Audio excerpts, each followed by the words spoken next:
am so Next up on the list, Wii Sports Resort.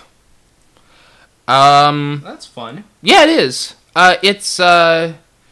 It's kind of an updated version of Wii Sports, which is apparently like the best-selling game that's ever been made. But to be fair, that's because it's bundled with the system. Well, yeah. And individual sales, I don't think would have done very well. The individual sales of Wii Sports Resort have been fantastic for the Wii. I'm a little sick of Nintendo producing games like this. I would like to see something come out for more my age level. Right. And the ones that have been good to mixed. So I'm getting a little tired of this. And when Wii Sports Resort came out and that was like their big game, I was like, you know, why don't you just try something else? You've done so much in the way of trying to appeal to the general audience, which is pretty much just kids and families. Right. Put something out that I would really get excited about playing. I like Wii Sports Resort a lot, but I'm not terribly excited about it. I wasn't terribly excited about it.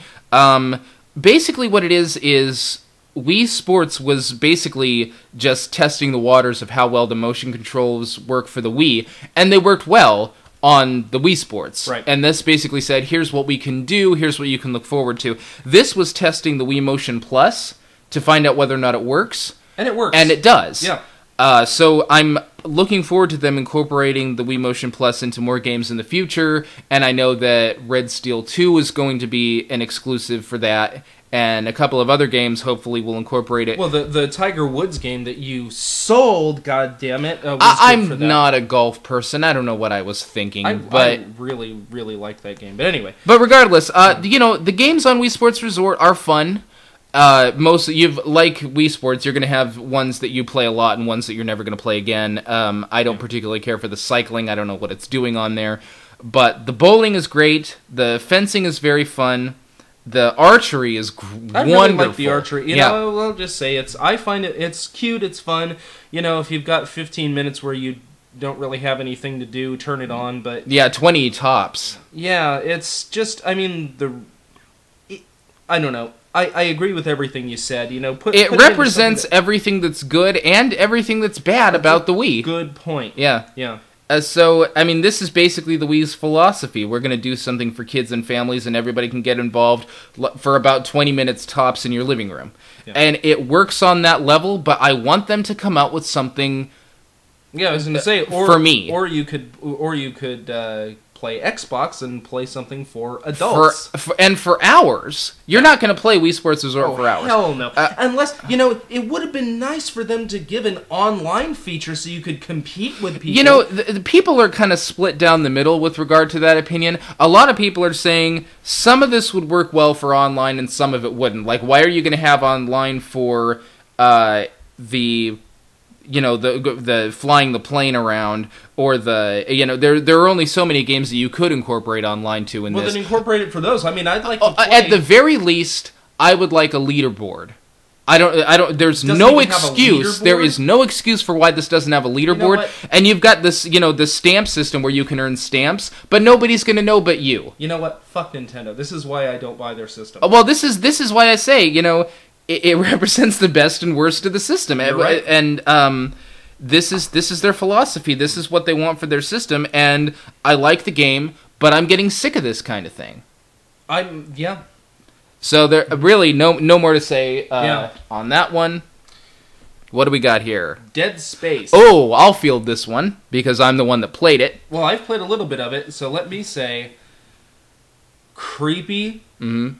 Nice control scheme. I mean, it's sort of like Resident Evil in space. I'll get to that. I'll get to that when you're done. Interesting weapons, interesting aliens, interesting combat system, and interesting setup for the story. Right, it is an interesting setup for the story. This kind of story has rarely been done in Hollywood, and I'm surprised about that. They tried to do it with that terrible. I know what you're talking about. Event Horizon. Yeah. Oh God. Wow. So if you make a movie out of this, And this goes to show you how well they did the creepiness factor in this game. You make a movie out of this, it would be damn scary, because the game is damn creepy. They are making a movie about this. Oh, good. But it lends itself so well to that medium. It does. Because it really is like playing a creepy-ass movie. And for a survival horror in space, this is a great game. Well, I'll tell you something. This is what I was hoping for Resident Evil 5. Which is a real, true follow-up to Resident Evil 4, and you get something in RE5 that's just okay compared to the last game. I'm not saying that they have to make a masterpiece every time they make a game, but this takes what Resident Evil 4 did and improves upon... improves upon a couple of things and really just does something different with the same kind of formula, which is what I was hoping for in RE5. They did nothing different, but here... Well, in RE5, they had that crappy cover system that you use all of about 4 times in the game. And it doesn't work very well. It doesn't Here, work, no. you can, and unlike RE5, you can move and shoot at the same fucking time. That'd be nice. Which is nice. It should have been done in RE5. Yeah. It was fine in RE4. Now it's time to move on. Yeah. What I like about this game is, everyone is saying it's really, really scary. I found it to be more creepy. I found it to be more, I'm on the edge of my seat, and you're hearing something off in the distance, you're like, what the fuck was that? And, like, sometimes it's something, and sometimes it's nothing. And you know what? Let me just go back to the RE5 versus RE4 thing real fast. Even just talking about Dead Space, this is exactly what was missing in RE5.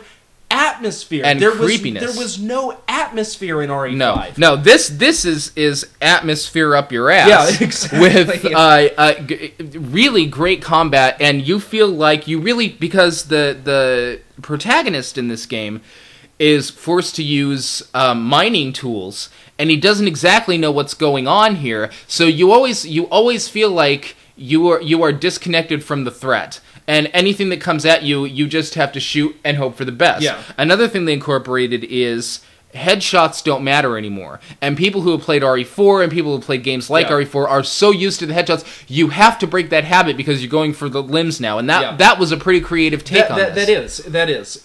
Even comparing this to another survival horror game that I have for the 360, which is Silent Hill Homecoming, which so far I haven't played much of it, and so far it's a huge disappointment. That's what I heard. Yeah. But even so, comparing this even to, but I really would put this in the category, the same kind of creepiness category as something like Silent Hill or RE4. I mean, it really is terrific. It's fantastic, and it's one of the best survival horror games that I've ever played. And I will likely play it again. They're coming out with Dead Space 2 soon. I played Dead Space Extraction on the Wii, which I will not talk about, but suffice it to say, it was a rail shooter and it was alright. But they can go very far with this series, and I hope they do, because so far, this is leading the charge, and RE5 is now following. Yeah. So that in and of itself is something. When they make Resident Evil 6, they really need to pay attention to what this game did. They do, because these guys are on the right track.